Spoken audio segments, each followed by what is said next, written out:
Hey, we're live Really? together. It's that quick? Hey, good You just morning. push a I just button and push you a go? button. Good morning, everyone. Welcome to Grounded with John Tester and Maritza Giorgio, live from the farm.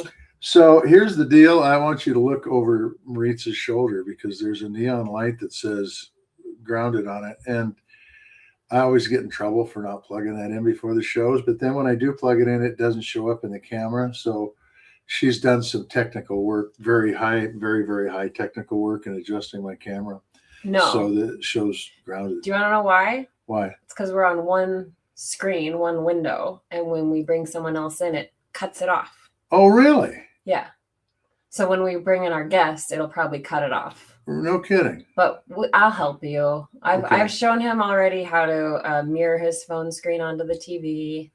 That's big for me. That's big. Yeah. And what else? Yeah, I came up here because friend of the show, friend of yours, Big Sandy-ite. What do you call yourselves? Big Sandian?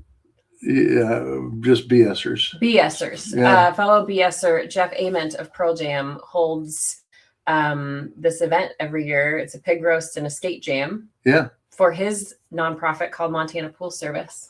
So we came up to check it out. And my hat's got it on too. You just can't see it because it's black on black. But Maritza's got the colorful one. So. Well, yeah, I can't just. That's that's very classy. MPS. But I like to be annoying. Well, you like to have a hat that matches your clothes. Yeah, and I wear a lot of bright stuff. That's right. So. Yeah. So we are up here, and that was a really cool event. Like these skateboarders come from all over the country. Everywhere. Talked to a dude from Detroit. Yeah, that's right. And a girl from Detroit too that slept in her car all the way out, and then she was going back somewhere else. My buddy from Seattle came out for it. Steve. Steve. Yeah, it was very cool and a very just to see these skateboarders, but really to highlight what Jeff has done with Montana Pool Service. And they've built these skateboard parks all over the state of Montana and beyond. And a lot of them in very small communities. It gives kids something to do. And on tribal communities. There were some amazing skateboarders at this thing. Oh. I mean, holy mackerel. They were doing stuff that made me hurt. I'm telling you, it was incredible. And some of them were my age. I mean, it was amazing.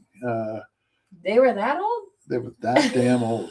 Well, let me put it this way. They were probably 25, but they looked my age, okay? They hit the concrete so many times. But no, they were really good. There were some young kids out there that were, I don't know, man. They must live their life on a skateboard because it was amazing the stuff they were doing. Well, and we were kind of on the edge of the bowl, and I brought Hunter, my son, and we were standing there. And the first guy who came up the side there on his board, and I mean the back of the board's face, yeah. And so he stepped back right away, but it was cool. It was very cool. Every once in a while they'd fly up there and they'd lose the board, and then they'd be standing on the rim, and the board would be flying past us. It was cool. It was really cool. And a lot of people that come every year, and a lot of people it's the first time they'd ever been to Big Sandy, which is the center of the universe, by the way. So Jason was asking for video, and I do have video. Yeah, it was just cool. And then Jeff was there, and I'll get my phone. I'm wearing my pajama pants, folks. She is. But it's okay. She can get her phone. I'll get my phone. But Jeff was there, and for a small town that has a hard time attracting folks to come in for economy. Man, the town was booming. I mean, the main street was packed with people. It was cool. And it was pretty cool. And they were all having fun, and they were doing doing what's great to do, and that's just being out, associating with one another, and having a lot of fun. Trish is on the chat saying Hunter's going to want a skateboard now. Trish, he already wants a motorcycle, so. Yeah, well, here's the deal. They were selling boards without the wheels, which pretty cool. So I guess you buy your own wheels, kind of like making a car. You put the wheels on it you want. And did you buy your son one of those boards? No, because I didn't bring. Probably nearly free. They were, you guys, it was unbelievable. The deck was $40.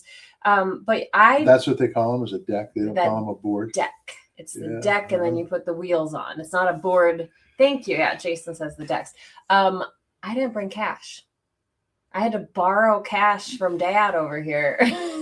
And by the way, borrowed is a very interesting term because I haven't seen a nickel of it back. It was yesterday. Well, I know. But interest is accruing. It's not like you have an ATM on the farm. No, but you treated me like your own personal ATM. Okay. So that's the way it is. Okay, let me just. So technically, this hat is hers, but I paid for it. That's right. That's the way it is.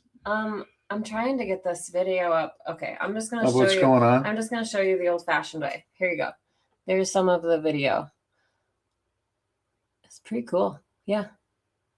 They're pretty amazing. It was really fun. So there we go. Yeah, it was the best part about it was everybody was around. They were cool. They were talking to one another, having fun, visiting. Oh, here I can put there was music.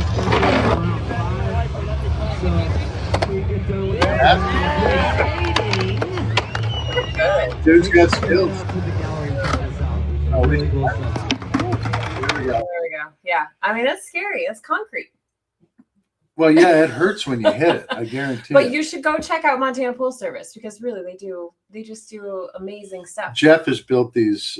What do they call them? Pools? What are they? They're skate parks. Yeah, he's built these skate parks all over the country, quite frankly. And I don't know if his hometown was lucky enough to get one. So very cool. It's pretty cool. Okay, so we've talked a lot about that and wasted time while I tried to get the video up. We did it. Yeah, we did it. But today we are going to talk about, we wanted to do this episode from the farm because of service being the way it is and Wi-Fi being the way it is. We wanted to do it out in the barn, but it's just little bit. Oh, the shop. We're going to do it in the shop. The shop with all the cars. Service is pretty is pretty bad. So we're here we need Wi-Fi. In the office. We woke up Sean already, who's sleeping from the party next door. But we have this episode planned for you, and we want to talk about something that's been showing up a lot in my algorithm on social media. I have not seen a lot, though, on the mainstream. And that is this issue about a DOJ legal memo. It sparked this huge controversy, and it has to do with federal disability laws, folks. So we're going to talk to someone here who's on Substack, who is a disabled veteran, and he's trying to help galvanize support around this so that folks know what to do, can stand up against it, can try to stop it in its tracks before it does become something that might be a change to our laws. So we're going to talk a lot about that. Anything you want to say before we do a few headlines? No, we're going to get into it. I mean, I can get into it right now, but the truth is this is the Trump administration at its worst, quite frankly. But we'll get into it in a minute. Yeah, we'll get into it. Gray's asking if it's raining. It is raining today. And it's snowing in some places in Montana. But you know where it's really raining? I saw a radar map. Man, I'm telling you, from the Canadian border all the way to Edmonton, Canada is getting it. I'm telling you, they are really getting it. It is not raining currently right here, right now, but we're probably going to. How do you know? Because I was upstairs. I looked. Right now is right now. Well, I know it's not raining. Okay.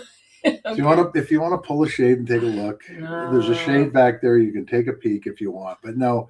But it's supposed to rain. It's supposed to rain a half an inch. We've been very fortunate because it was so dry, and then right after Memorial Day it rained, and it's been an April-esque June because it's been really cool and rainy. So we're going to end up with, if the hail doesn't come, we'll end up with a crop we can cut. So that's cool. All right, we'll go over a few headlines. Our guest is waiting in the wings very patiently, so we'll go over a few headlines and then bring Nick in. But do you want to bring him in for the headlines? Well, does he want to be in for the headlines? I told him he could come in. He said he's giving a thumbs up. Yeah, so bring him in for the headlines. All right. We're going to welcome to the stage here Nick Pero. Hey, Nick. Hey, Maritza. Hey, John. How are you? Considering that Maritza is within striking distance, and I'm the one who's worried about this, not her, it's going good. Good. I was laughing in the background because I used to wear those big poofy Etnies shoes until my dog ate them. And I was a really terrible skateboarder too when I was younger. And we just used to do it at the middle school. And that was fun to watch. Whole vibe in the 90s. And sideways flat brim hats, big old back boxers hanging out your butt. the Jinko jeans, and I know our friend Ellie Leonard is in the chat too. She says she couldn't skateboard, but she would just carry a board around. So we love. So it. she'd look like a skateboarder. So she'd look like, because be cool. Like I could see Ellie doing that too. Yeah, Ellie's the best.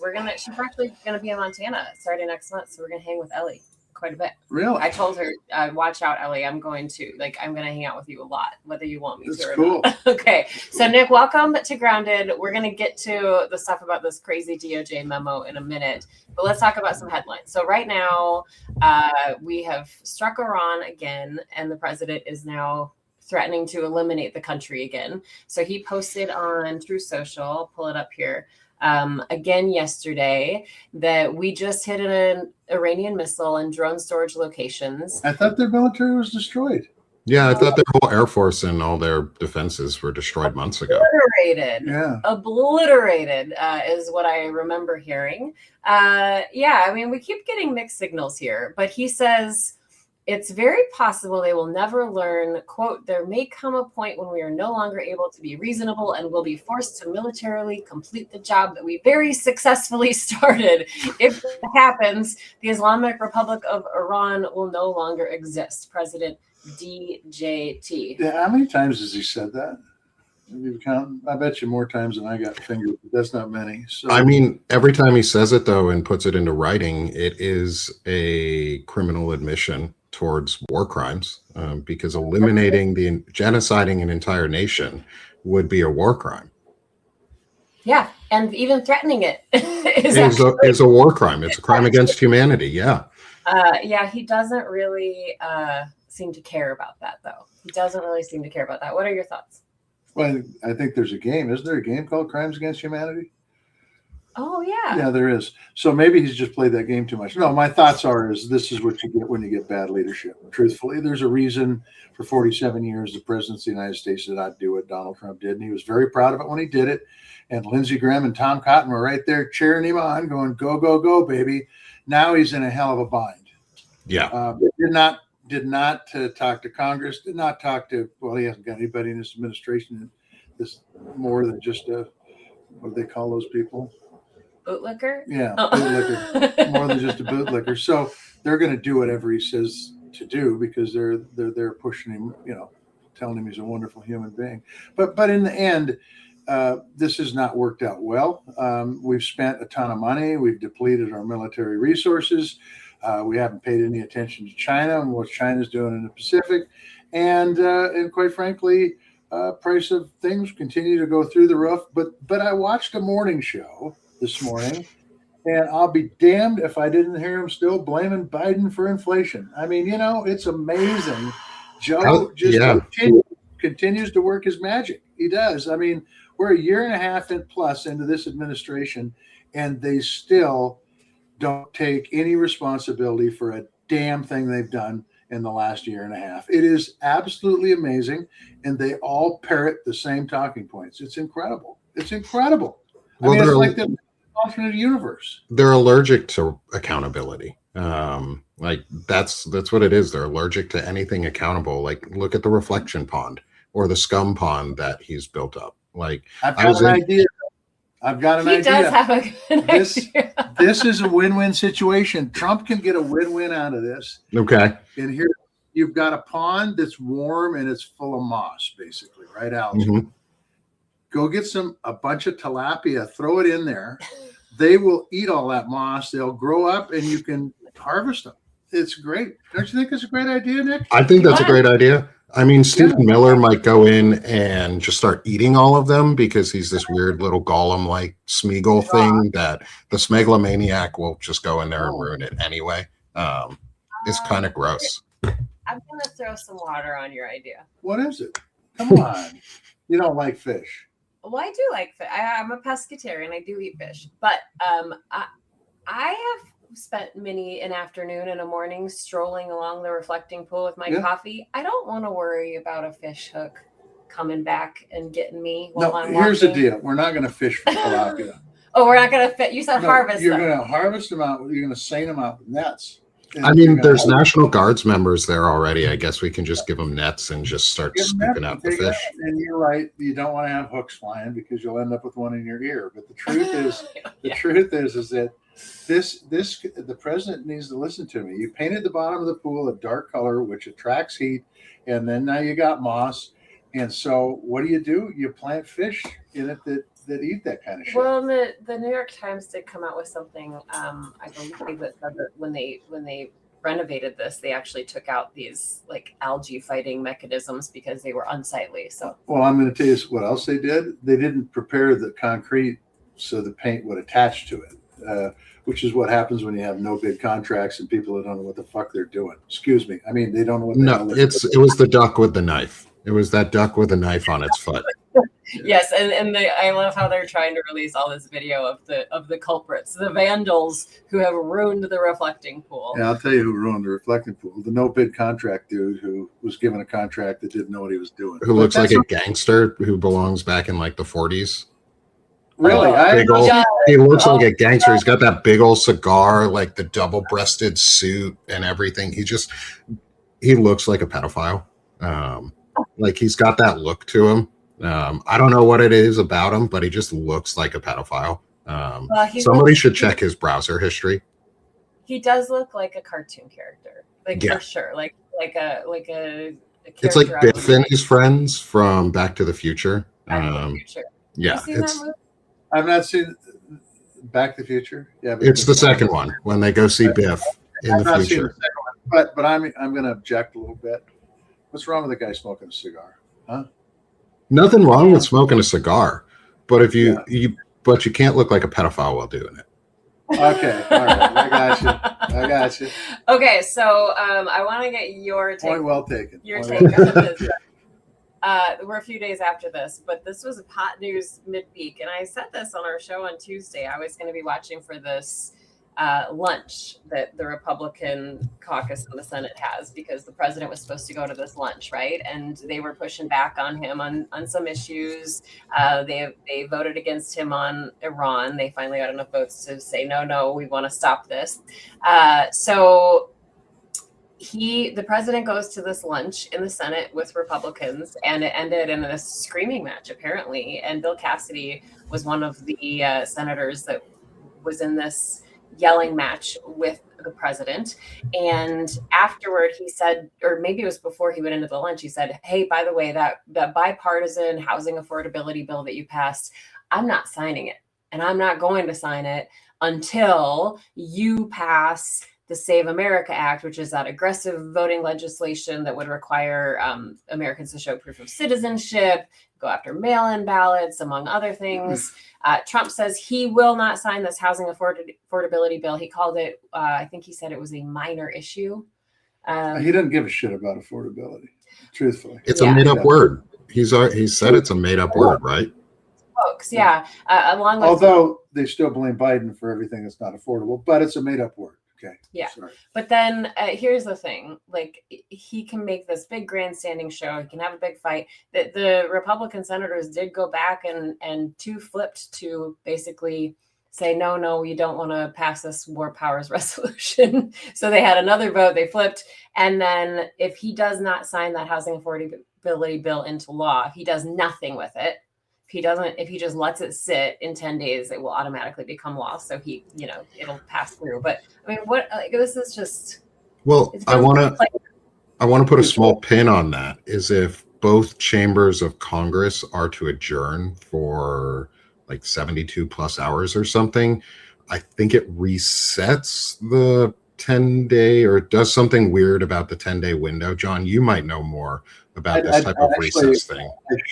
I should, but I don't. I thought the 10-day window was the 10-day window, but maybe it's 10 days only when they're in session. I don't know, but it's interesting. I mean, the real problem here is housing affordability is a big issue unless you're a billionaire that's made $1.5 billion while sitting in the White House off his position as the president of the United States. I can see why he doesn't give a shit. But the truth is, there's a lot of young folks out there and working families that can't afford to buy a house right now. I'm not saying that this is going to make the end all to that situation, but certainly a step in the right direction. And the president refuses to do anything. You know why? Because it's not about him. If it was about him, he had signed the thing a long time ago. That SAVE Act is about keeping his ass in office so he can do things like this bill or this decision that the Department of Justice did in a minute. It's about he's had incredibly unpopular policies and positions, done nothing about reducing costs, got us into a couple different wars, one of them that cost us $1 billion a day. And the list keeps going on and on, pushed away all our allies, is just done crazy shit with tariffs and increased costs for people across the board. He knows these policies are horrible. He can read the polls. I believe he can read the polls. And he wants to rig the system so that certain people can't vote. Now, I will also tell you that I think a lot of the things in the SAVE Act is going to impact rural America in a real negative way, and that's a lot of his base. But he don't care. I mean, the stuff he's done with healthcare, the stuff he's done with tariffs have impacted rural America hugely, and he don't care. Because if he can get the universe of people who are voting so small, then it keeps his people there and it keeps his power. And that's what it's about. Well, and he told us all during the election too that this is the last time they ever needed to vote. That's true. That's right. That's Yeah. We have to call him out for the consistency, at least on this, is he doesn't need people to vote anymore if they rig the system so badly that your vote never counts. Well, and that's what we had Michael Steele on last night, former chair of the RNC, and he was saying this will, like we say this every cycle. This is the most important election, but really this one is so critical because he said, look at everything they're trying to do to stop it. It might impact it. You might elect some people that actually read the Constitution and believe in Article 1 of checks and balances. We'll see. Okay, my final headline for today before we get into our conversation with Nick about this DOJ memo. Let me put it up here on the stage. So this came out that we have some data that came out on Friday, new data that shows 5 million people have dropped their ACA insurance or Obamacare insurance since last year when we saw a record high enrollment. 1 million fewer people picked a plan altogether, but 4 million people either dropped their plan or just didn't pay their premiums for whatever reason, probably having to do with affordability for a lot. And we saw double-digit increases for many people. So remember, this is that whole thing that Democrats were warning about when Congress didn't pass those ACA subsidies last year or extend those ACA subsidies. And this was that sticking point. You remember we went into that first government shutdown in the fall last year. I think it was October 1st was the first day of it. It lasted 45 days and a handful of Dems eventually after 45 days voted to reopen the government and on the promise from Republicans that they would hold a vote on a bill to extend the subsidies. Well, newsflash, that vote failed. And here we are. 5 million people have dropped their ACA insurance. This is going to have a domino effect. But what are your thoughts, Senator? Well, my thoughts are is when you read the headline and you're a Fox News viewer, you say, oh, God, Obamacare doesn't work. That's why they dropped it. You know, the Affordable Care Act doesn't work. When the fact is the real problem is a Republican Congress led by a Republican president said, we don't give a shit if healthcare puts you in the poorhouse. We're not going to put these subsidies in to keep it affordable. And quite frankly, but, you know, we won't spend a little money here to keep it affordable. We'll spend money in Iran bombing the shit out of them. Okay. And so consequently, you've got a situation where you've got a Congress and a president with no checks and balances and folks that don't understand that we need checks and balances if the democracy is going to work, where they've said to the American people, and particularly, once again, rural America, because these rural hospitals are the ones that are going to close when they do too much charity care, said, you know, it's fine. We don't care what your healthcare costs are because we think affordability is a made-up word, to quote Nick Pera. Okay. Well, I will give credit where credit's due because on this headline, I think this was on NPR, it says that 5 million have dropped ACA insurance after Trump and the GOP let prices skyrocket. So I do appreciate the headline. I think the headline is spot on. Unfortunately, I would bet you that the folks who are watching Fox News don't get the last half of that headline.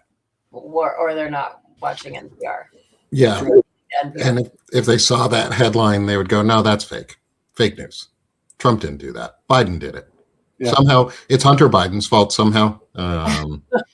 It's always Hunter's fault. But in the end, the ramifications of this are real. Number one, yes. You're going to have families who can't afford to get sick. And number two, you're going to have hospital accessibility issues because these hospitals that are hanging on by their fingernails are going to be put in a situation where they're going to be faced with closure. Yeah, especially with hospitals. It also ties into what's going on with Olmstead and the DOJ memo, and they're just attacks on healthcare across the board, or the way that we view it and use it, so that it puts people into dire situations. And I know folks in the chat and friends who have their prices skyrocketed, and they're either not able to do it anymore, or they're barely hanging on, and you can't cut out avocado toast and Starbucks enough to cover tripling healthcare costs when your wages aren't going up at all.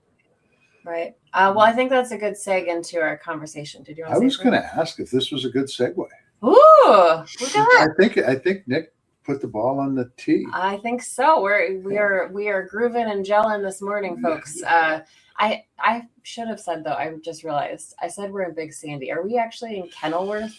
We are in Kenilworth. Yeah, Kenilworth, we're in the metropolis of Kenilworth, Montana. Is there a post office? No. Is there? Does it have its own zip code? No. Are you kidding me? You're going to ask if it's got its own area code too. No, it doesn't. No. But what it does have is it has a hall that is a fantastic thing that the community built that is in dire need of repair. Otherwise, we're going to lose it. The Kenilworth Hall? Kenilworth Hall. Okay. All right. There used to be a school there, but of course the rural schools went away.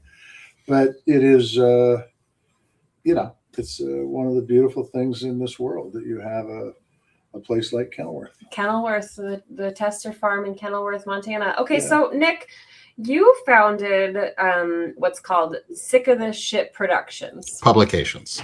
Publications. That's all right. Okay.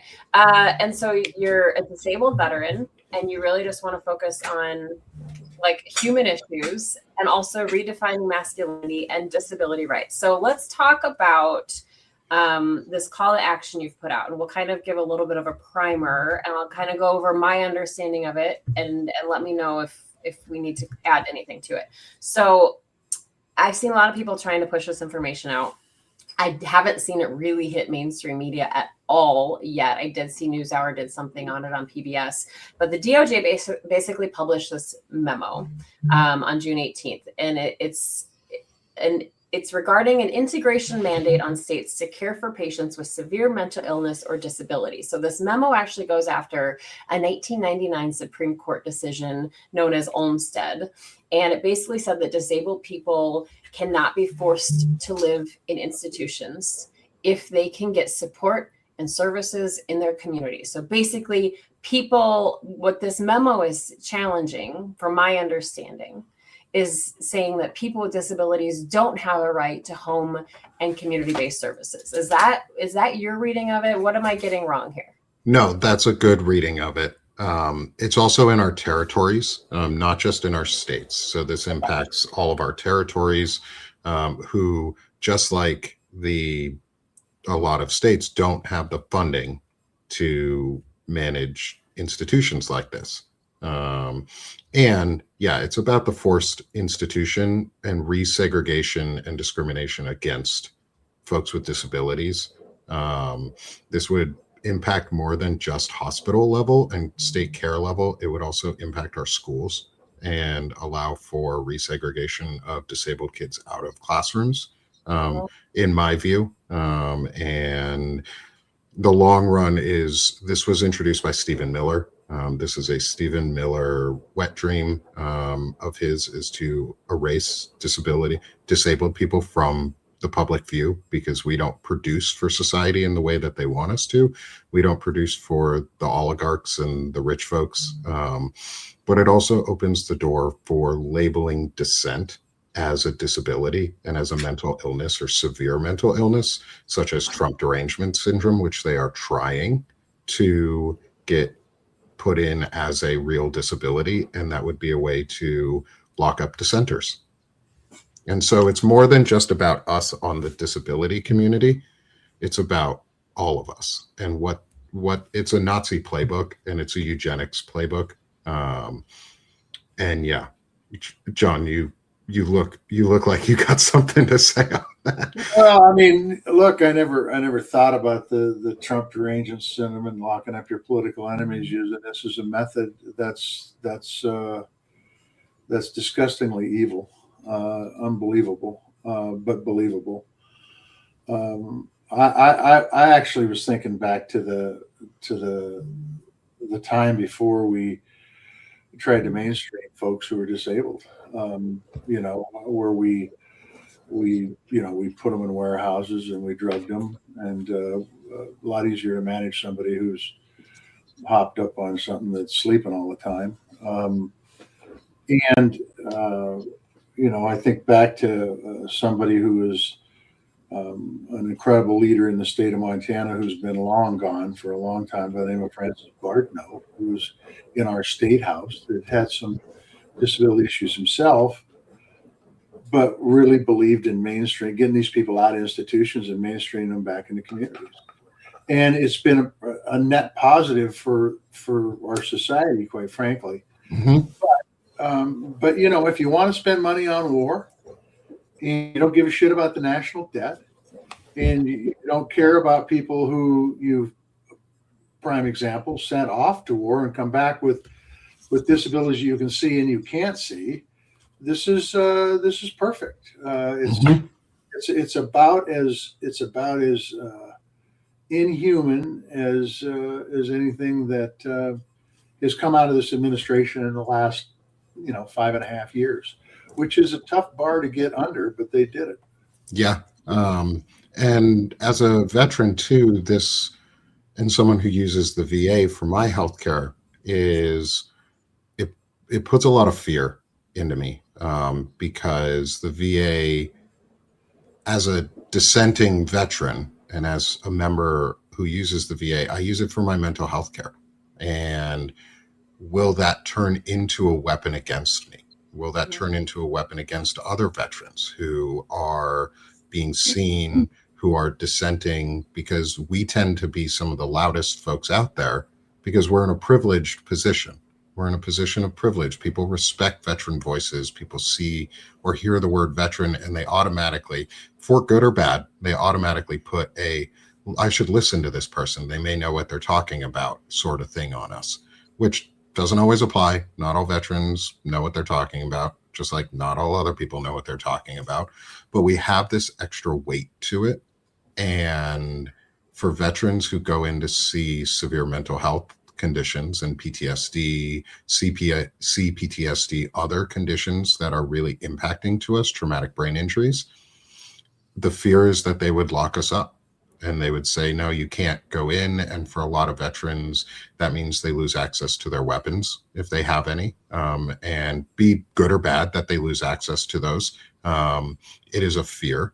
And I think we're going to find in a couple years that we wish we were back to 22 a day of veterans committing suicide, because I think we're going to be a lot higher than that. And so this has a really large footprint of who it's going to impact. And I'm really glad that that you both were willing to bring me on and talk about this, and that my friend Naida Green of the disability community brought this to my attention, and had asked me to help in supporting this and spreading this message. And everyone that has been involved so far, Dr. Eric Lulov, Naida Green, Dana Dubois and Lawrence Winterman, who helped hook me up with you guys, all of the folks who are really stepping up and putting their voices out there. Thank you so very much for supporting us, and getting this message out. So correct me if I'm wrong, Maritza, and I know you will, but isn't there a bill that Duckworth and Durbin and others put in? Yeah, there is. So I want to talk about a couple things. I'll say this. So this group of senators led by Senator Duckworth, who is disabled herself. She lost both of her legs when her Army helicopter was shot down in Iraq. And she says that this puts the U.S. on a dangerous path to allow Americans with disabilities to be forced into institutions against their will. But Nick, are you there, Nick? Yes. Sorry, I had to plug in my computer. It was dying. Okay. But so Tammy Duckworth is saying that, and a whole bunch of Democratic senators have signed on to this resolution to protect disability rights and basically uphold the Supreme Court decision. But only Democratic senators. This isn't a bipartisan effort. Let me pull it It up. ought to be a bipartisan effort. It should be. There's just as many disabled Republicans and mental health issues with Republicans as there are with Democrats or independents or libertarians. I don't see any Republicans on the list yet. We look back on disability rights in this country. George H.W. Bush was the one who signed the Americans with Disabilities Act into law, saying that it was one of the most important things he ever did. But you think that he would be allowed into the MAGA crowd? I don't think so. I think he would be allowed into the soft Christian nationalist crowd, because I don't think there's too much difference between some of his views and what the Heritage Foundation views or groups like that. I don't think George W. Bush either is too far away from that, unfortunately. I think he would be on that soft Christian nationalism side, but they're not really the problem. It's how far they've abandoned their families or their friends or themselves. Like, there are Republicans who have conditions probably in office right now who are willing willing to abandon their own rights and freedoms. Like, it's going to hit all of us. So we have this resolution from these senators to basically uphold this decision, right? To reinstate it. Well, it's not reinstate it because this is not law yet. This is just a memo. It doesn't change the law, but it does signal something, right? It does signal a direction that the DOJ wants to head. You say it's time to act now before any laws change, and you put a call to action, and it's called "Say No to Crip Crow." So tell us about that. What can people do? How do people get involved in this? Thank you for that. And so our call to action, my call with the disability community, where I'm partnering with the Disability Community for Democracy, with Naida Green and her foundation or her group there. They're incredible. She and the team helped me put together these simple scripts for people to call in a coordinated fashion, or just call every day, to call their representative and their senators on a federal level. Yes, we need to also do this on a state level, but there is a way that we can do something now. And our call to action is to go further than what Senator Duckworth and the Democrats are doing right now, which is to actually codify Olmstead into law as part of the ADA. Because we can update the ADA. It's been 36 years since the ADA was signed into law. Signed into law same year I was born. 36 years it's been signed into law, and it has barely changed since. The Olmstead decision took almost 2 or 3 years before the Supreme Court even signed off on it and made that decision. And the 2 women out of Georgia who were impacted directly by it, who were for the case, took almost that long to stop being forced institutionalized. And their doctors had said, no, they're good to go home, but the state wouldn't. And so the ADA thinks Naida, our friend Naida Green's in the chat right now. It was updated in 2008. That was 9 years after Olmstead happened, and they still didn't codify that decision into law. They have the power right now. It would probably take, I don't know, how long would it take to write a simple passage in a bill, Senator? Like 5 minutes, 10 minutes, maybe? It would take one sentence of language. It would take with the staff members that are on DC that are competent staff members, take them about 15 seconds. The problem is getting it through, though. That it takes anything to get through. Although it could be put on an appropriations bill and done rather quickly. The truth is that's a fact. If you had bipartisan support for it, it could be done very, very quickly. I just want to point one thing out. If you've got a script that you're calling into offices on, and I think that's very good technique, but people need to know when they call in and they say, I want you to put the Olmsted decision in the ADA. What happened in my office, we got those calls all the time. And oftentimes my staff members at the phone, who were all young kids, would say, why? And they would have no answer. I don't know. I was just told to do this. That's not really a good answer. So when the people call in and say, I want the Olmsted Act to be put in the ADA, and somebody says, why? Because they're told to say that. You say, because I believe that disabled people need to be taken care of, or whatever it might be. It doesn't have to be a long statement, but there needs to be a better answer than, I don't know, somebody told me to do this. Okay. Yeah. Right. And we make it easy to, in our script, especially we included an email/fax script because some representatives still take faxes and they're hard, and senators, and they're harder to ignore because it makes some weird loud noises and you see that piece of paper. We said add a personal note to it too, is why this impacts you, why you think it's important. That is 100% correct, because canned messages, canned emails, canned faxes, they're canned. And you know somebody else put them up to it and they may not believe in it. They're just doing what they're told to do. So to personalize it is, I can't tell you how important that is, so that people understand that these are real people that have thought about this issue, that understand that this is important. And they did it not because they don't like the Trump administration, but because they think this is an important issue. Did you get faxes? I don't remember getting any faxes. I'll be honest with you. It was phone calls, emails, and letters, and we got a lot of them. Well, Naida found a cool website that does free faxing for you. So it's called Fax Zero, and it's got a list of all the senators and representatives who accept free faxes or faxes. Probably was one, but I never ever saw it. I don't know. Of course, I'm locked in the 50s. Well, we had it like at the news station I worked at. We would get faxes sometimes, like press releases, but they had it arranged so it would like scan into a folder you had to open on the computer. So that might be what they've maybe done too. Yeah. We are going off on a tangent about faxing. Sorry, folks. Well, we appreciate your work. We appreciate you and your partners in this bringing attention to it. So, but the question is how do people get a hold of you or Naida Green? How do they say, I'm watching this podcast and I'm pissed off and I want to do something about it that actually will work? How do we get a hold of? Is there a website? Is there a phone number? Who do we get a hold of? You can get a hold of me either through DM on Substack. I'm on Substack at sickofthis.substack.com with my publication page. You can email info@disabilitycommunityfordemocracy.org. You can email info@sickofthishitpublications.com.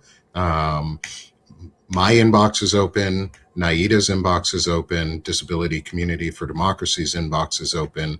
We will answer messages. I will, if you tag me or ask me or DM me about it, I will forward the information on to anyone I can on what we're doing. DM the Disability Community on Substack. They have their page at Disability Community. You can DM them. We are open to receiving as much information, mail, and responses back because we want to coordinate this. We want to get a sustained effort of people calling in and people emailing, because it's hard to ignore, say, 500,000 people calling and emailing every day. My hope is that one of my hopes too is that we can continue getting on to podcasts and discussions like yours, and even onto some of the larger ones. I saw the Bulwark put out a statement about the Olmsted memo and what they're doing. I'm looking for our progressive media to do the same, our new independent progressive media to do the same. And I'm also asking people to call out their progressive media that they like. and the new media spheres that they like that aren't bringing people on and aren't discussing it and aren't making it a priority. Because like the senator just said, it takes 15 seconds for a staffer to put this into something that could be voted upon. And whether it passes or not isn't, yes, the goal is to pass it. But it also is to make the point that we're doing something, that we're at least trying. Like, we're never going to win if we don't try. We're never going to get it into law if we don't try. And so we have to try. And I don't want to wait until next Congress to do that try. Because if it becomes law the other way, it's a lot harder to undo that. Yep. And so we want to get in front of it. We want to be on offense, like Chris Goldsmith says, is on offense for democracy. And so this is being on offense for us. Yep. And the upshot of this, these are people's lives. These are people's lives. If you've got a disability, and it's a severe disability, you got enough challenges without having to fight the damn government. This is my life. Yeah. Like, this is my life. This is my friends' lives. This is my family. Like, this impacts me directly as a disabled veteran. This impacts almost every one of us in some way, because we all know somebody who has a disability. And I've said many times before, as a U.S. Senator and now as a former U.S. Senator, the biggest challenge we have in this country, healthcare, other than the Trump administration trying to destroy it, is mental health. Mm-hmm. Mental health is an issue that's going to be front and center for our society for decades and decades and decades to come. And you don't want to undermine it and make it worse. You want to continue to move the ball forward to make it better so that you have access to good health care. Whether it's traditional or mental or whatever it is, it's just you got to have access to health care if you're going to survive in this world. And to put it on communities and saying, well, the community will handle it. The communities didn't handle it before, and they aren't going to handle it now. And that's a fact. Yeah. And one of the things too, is if we look back on the price difference, if we want to bring it down to even the monetary level, like, because that's what apparently Republicans care about, but they don't care about. Michael Steele pointed that out to me the other day. They don't care about it. They don't care about the debt. No. So on an institutional level, it average, let's say 2000, I think it was 10 years ago, or even a little bit longer, the average cost of an institution for an individual was $188,000 a year, compared to the in-home cost and in-home and care and community care of around $45,000. Yep. Which does bring us to your original point that I had not even thought about, that if you have people that are diagnosed with Trump derangement disorder or whatever the hell you call it, TDS, then you can lock them up. Mm-hmm. Get rid of your political enemies. And it's the Nazi playbook. It's what the Nazis did. Yeah. First they came for, and we stayed silent. And so I don't want to relive. I'm a Jewish American, culturally Jewish. I was raised under the statements of never again for anyone, not just never again for us, but never again for anyone. And when they came for us, they started with the disability community, because we are an easy target. Yeah. And people didn't speak out. And if you don't speak out now, who's going to be there when it's your turn? That's right. Well, and I think too, I mean, we've seen, like, when I was digging into this and researching it and trying to understand it, I mean, lots of statements, not only from the senators, but from the National Alliance on Mental Illness, NAMI, from other organizations saying, no, absolutely not. We are going to fight this. But again, I had a very hard time finding this in mainstream news. I think Bloomberg, I saw something in Bloomberg. I saw something on PBS NewsHour, but I want to see this I want to see that there's an actual memo you can go look up. It's dozens of pages. You can read it. And I really would like to see more mainstream coverage on this. So that's what I'm looking for. But in the chat, we're seeing a lot of people, and Nick, you said it very well. I mean, this is my life. A lot of people are saying that in the chat. This is my life. This is my life. And certainly this needs to be shared. So in addition to calling your representatives, your senators, make sure you're also talking about it at coffee with friends. When you run into people at the store, make sure you're saying, did you hear about this? Because that is right now, so many people are tuning out the news. They're tuning out Substack. They're tuning out everything because it's too much and it's exhausting, and I get it. But that's why we have to step up and say, hey, have you heard about this? Make sure your friends and family know what's going on. And make sure you're contacting media outlets about it. Like the fact that none of the progressive news outlets have made major statements yet is somewhat telling. Is kind of telling. Is that the disability community isn't seen, is that we're not as cared about. And what people like to forget in all of this is when disability rights are codified and made law, and accessibility and equity is made into law, everybody benefits. It raises the standard for everybody. It is an immediate positive impact for everybody. Accessibility is for everybody, not just for the disabled community. Yes, it makes our lives equitable and it allows us to go places and do things, but it makes everybody's else lives better too. You raise the standard for one, you raise it for all. Absolutely. And we can't just, and it's our civil rights at this point. It's a new civil rights movement that we're going to be going through in the long run. And this one we have to win. This one we have to actually codify all of it into law and then never allow it to get taken out. Amen. We thank you so much for your attention. Thank you to our friends at the Daily Whatever show, Dana and Lawrence. They helped connect Nick with us. You know what, the Fucked Up Friday show? Daily Whatever. Yeah. You like that Fucked Up Friday show? Well, it's pretty fucked up. Yeah. It is pretty fucked up. Now it's a fucked up Sunday. Now we're doing Fucked Up Sunday. Sorry for all the F words for all the people who do not like the F word. I'm sorry. But thank you so much, Nick, for your effort and your time. And we will make sure to include the links to your roadmap on how to get involved when we publish this later on Substack. Thank you so much, Maritza. Thank you, John. Thank you, everybody, for listening. And I'll send you the emails as well for myself, for Naida, for the disability community, so that you can include those, because we are open to hearing from everyone.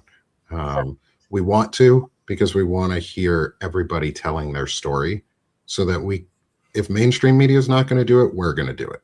Amen. All right. Thanks, Nick. I hope you have a good Sunday. Thank you both. Thank you all. Okay. Good conversation. Yeah, we just need to, I'll say this. Yes, we need to demand more coverage on this. We do. And there's so much to cover that, there's so much not being covered right now because of, we always come back to this, but that whole playbook strategy of flooding the zone. See, Maritza's here, so she says stuff that I don't normally hear, but I hear when she's here. She said something this morning. We were watching a news program, and it was milquetoast. It was one of the networks, and it was absolutely milquetoast. And I said, why aren't they talking about stuff that matters? And you said, because people don't want to hear bad news. They don't. Well, I agree with you, by the way. It's one of the few times I've ever agreed with you, but I do agree with you. And I would tell you that this is doubly bad because people want to forget about disabled people. They want to forget about them. Right. And so now, not only do you have news networks not telling tough stories and real stories, because there's so much bad news out there coming out of our government, our White House, I should say, that now you've got disabled folks, so they get a double whammy. I mean, it's just really, really sad that we have people in leadership that are this fucking narrow-minded. Well, there are a lot of threads to pull on. I mean, that would be the constant thing I would hear from people if they would say, oh, what do you do? And say, I'm a journalist. They say, oh, well, I can't watch the news. It's too sad, or it's too depressing, or it's too much, or it's too political. And I get it. It's exhausting and there's real fatigue there. But, and I'm not saying we should ignore good stories. We should absolutely tell good news stories. But you can't just watch for good news stories, because the bad news stories are what shape our lives and what call us to action and to do things and to change things.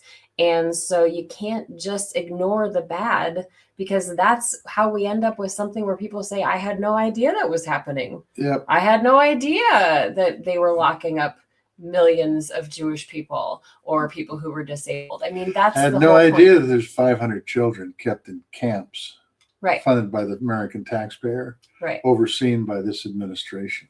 Right. I mean, the list goes on and on and on.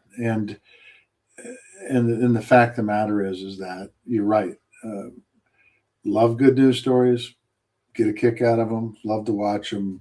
Hell, I love to watch sports because it's, one team's winning, one team's losing. But the bottom line is, it is really incumbent upon our media to talk about what's going on in this country, and they're not.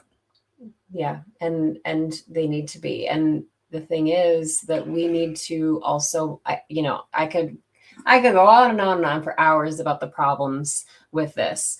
And the thing is that the news organizations are trying to cater to the audience, right? To say, okay, or the administration in some cases. Both. Yeah, both. But okay, they don't want these really bad. They want all bad. We need to make sure we get some good news stories in. Yeah, I get that. I do get that.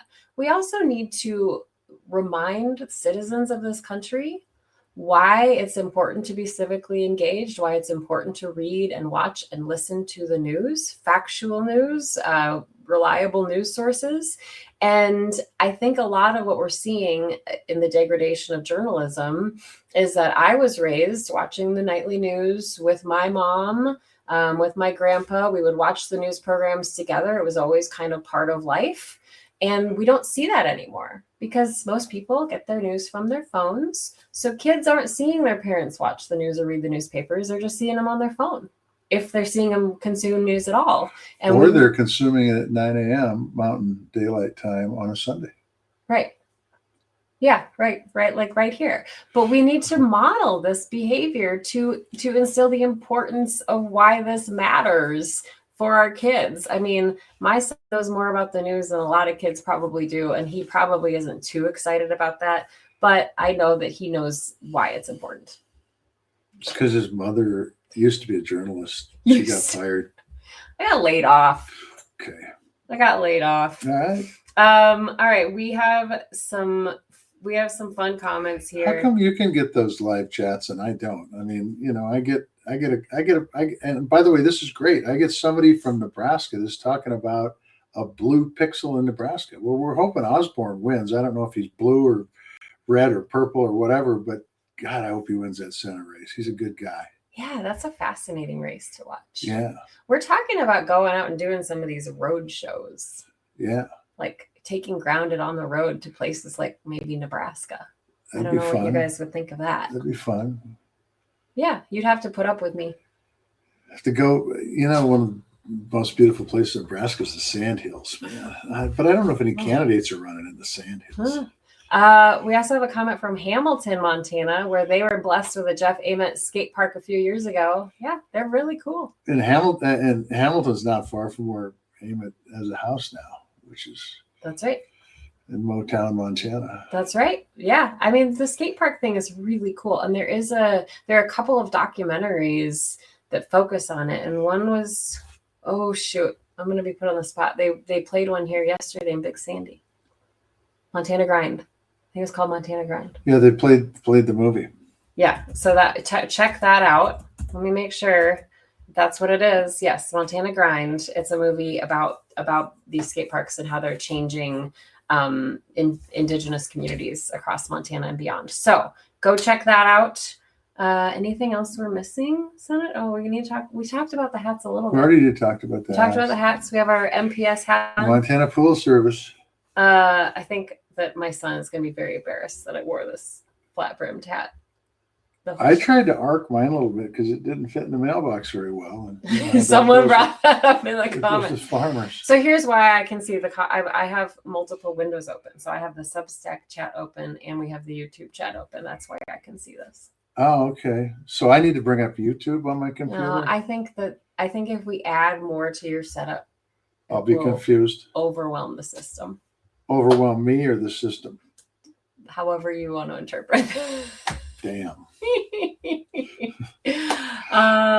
Okay. Well, it's all good. That's it. That's what we have for you folks. Enjoy the last Sunday in June. Oh, hold on though. We have Independence Day coming up. It's going to be 250. That's right. But we have some shows before that. Oh, that's cool. Well, that's good. Well, I don't know. I mean, I got farm work to do, man. We might be doing some of those from the tractor. Well, that's okay. I'm gonna go out. Are you gonna let me get in the tractor?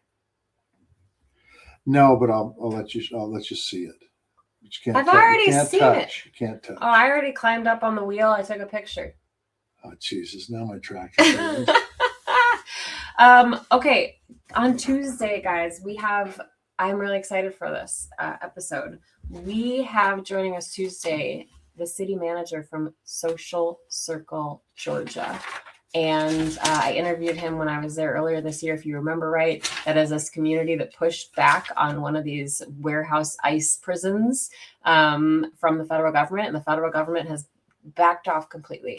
And so we're going to talk to Eric Taylor, the Social Circle Georgia city manager, on Tuesday here in the morning live.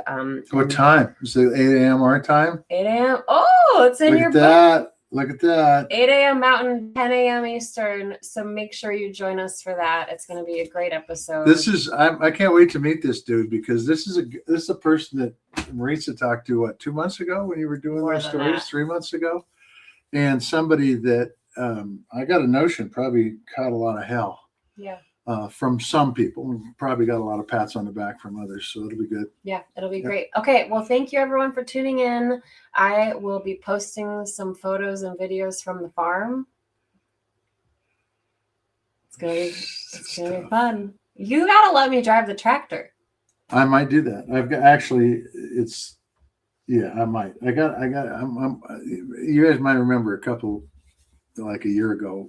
I was looking for a header. I ended up buying 2 of them, but they both need repair. And so I'm working on those, but I've got to work some ground. It's too wet probably, but we're going to probably work a little ground this morning so I have a place to set those headers because I can't put them in the middle of the yard. Oh yeah, Charlotte will kill you. Yeah, she'll kill me. She'll kill you. Yeah. Somebody hit them with a truck and then I'll have to work on them some more. So. What? Who hit him with a truck? Well, I say if we park them in the yard, somebody will do something. Oh, okay. Yeah. Okay, so we'll post some videos of that. And Tony's saying before I can drive the tractor, I need to be able to tell you which pedal's the accelerator and which is the brake. It's not. Well, is it different than a car? Let me tell you, I will do that, Tony, and I will report back because I think that will be an eliminating process of driving the tractor right there. Even though it's the same as a vehicle. You probably only drive automatic transmissions. That's not true. So you're the one who bought a Corvette with an automatic transmission, which is like that's BS. That's like saying you can't have air conditioning in a Corvette because it's a sports car. That's bullshit. I think a Corvette should be manual. They make automatic transmissions now that can shift faster than a 5-speed or a 6-speed or a 7-speed. It's part of the fun. Join the 21st century. That's part of the fun. Would you? I mean, you're locked in the 90s, I guess. Yeah, Ellie says she had learned to drive a stick on the Highline because it's so flat. That's a good point, Yeah, Ellie. You don't want to learn in San Francisco. When I was in DC, cars with manual transmissions never got stolen because people didn't know how to shift. That's another reason to learn how to drive a shift, not to steal cars, but so that you can have one that nobody will steal. We'll save our argument, our disagreement about the worst airport in America for another day because we disagree on this one. No, I'm right on this one. No. I'm going to tell you, I got 3 million miles on Delta and probably 1.5 million on United and 500,000 on all the others combined. And I am telling you, somebody's brother got the contract for the Salt Lake City. And I think Denver is the worst.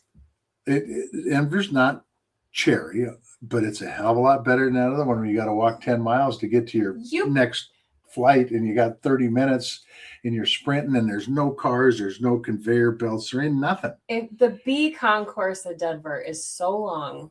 It's the same situation. And if you're going from A to B or B to C and you have to wait for the train and then walk all the way down, it's ridiculous. No, if you have to wait for the train, it's still a hell of a lot faster than walking. Oh, boy. Well, I'm just telling you. Oh, boy. All right. Ellie Leonard Go loves Denver. the Salt Lake Airport. He's trying to get out of this. You don't know. She likes the Salt Lake Airport?